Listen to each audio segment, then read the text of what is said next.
Hello, welcome to Lesson 2 in Unit 1. This is all about getting ready to play the guitar. We're going to go over some basic landmarks on the guitar and a couple notational things so that you're all squared away. We can speak jive to each other. First thing I want to talk about is our fingernails. On your left hand, you do need to keep your fingernails short. There's no getting around that. Just have to do it. I'm sorry to break the news if you like your nails long, but go ahead and cut those nails short. On your right hand, you can leave your nails long, and in fact, classical guitar players spend a lot of time shaping and getting their nails to just the right length. I personally keep mine pretty short, but I still use a little nail when I pick with my finger. It's not like they're not being used at all, but they definitely are shorter. So that's nails. In the lesson, we talk a lot about different types of guitars. I'll just tell you that this is a steel string, cutaway, acoustic, electric. And there are lots of varieties, and you can read all about them in the text. This is a casual playing posture when you put the guitar on your right leg, and the neck sits fairly flat. Your right arm comes over the guitar comfortably.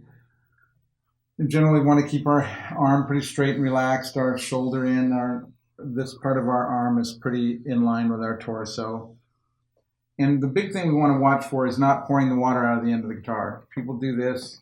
The other thing people tend to do a lot, especially if they've got this leg, is to lean their arm on their leg. So just make sure that you're up this way a little bit. You're not going to get a lot of angle. The other way to play, classical guitar players play with their left leg raised, and they're usually on some sort of footstool, and the guitar over on this leg. And then that allows you to get the neck of the guitar at a stronger angle. And still, it places in a little different position.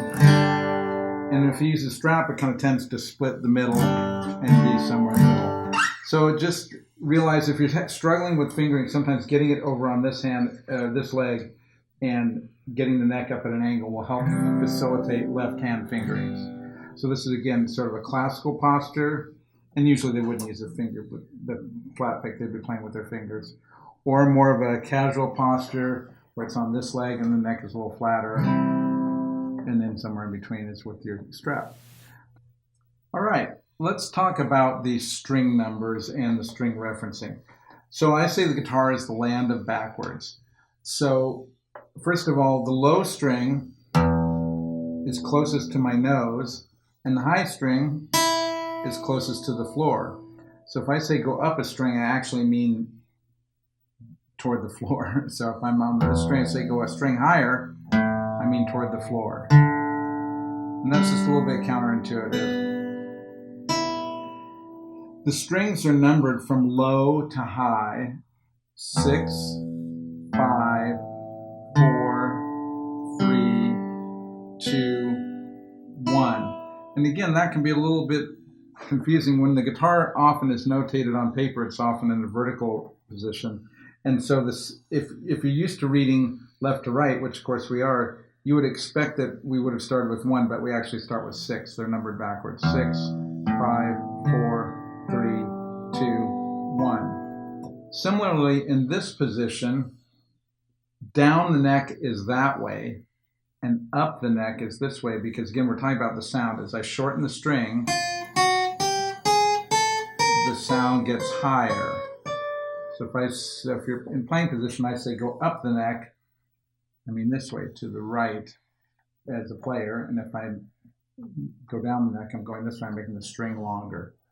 The strings are assigned particular pitches for standard tuning. The 6th string is an E, then the 5th string is an A, 4th string is a D, 3rd string is a G, 2nd string is a B, and finally the top string is an E. So there are 2 E's on the guitar. The 1st and 6th string are both tuned to E, and they're 2 octaves apart. So it's important to know the numbering, because if you were to break a string and you wanted to go by an E string, E is not enough information. I need to know if it's the 1st or the 6th. Let's talk a little bit about left-hand designations. On the left hand, we're going to use basic numbering. 1 for our index, 2, 3, 4. Again, it's 1, 2, 3, 4. and T for thumb. This can be a little confusing if you've taken piano lessons all your life, because on piano we designate it differently. So on guitar, index is 1. On the right hand, the designations are P, I, M, and A, starting on your thumb and working across your hand. P for thumb, I for index, M for middle, and A for your ring. And this really comes from the Spanish tradition of classical guitar. In Spanish language, P is thumb is pulgar, so that's why the P. I is indice, or index in English. M is medio, or in English we say middle. And then A is annular in Spanish, and we say ring finger. So P, I, M, A are the right-hand designations. There's a whole section in the unit on tablature notation, which is different than standard music notation. Guitar players need to be familiar with both. I would encourage you to read those. There's nothing for me really to show you here in the video.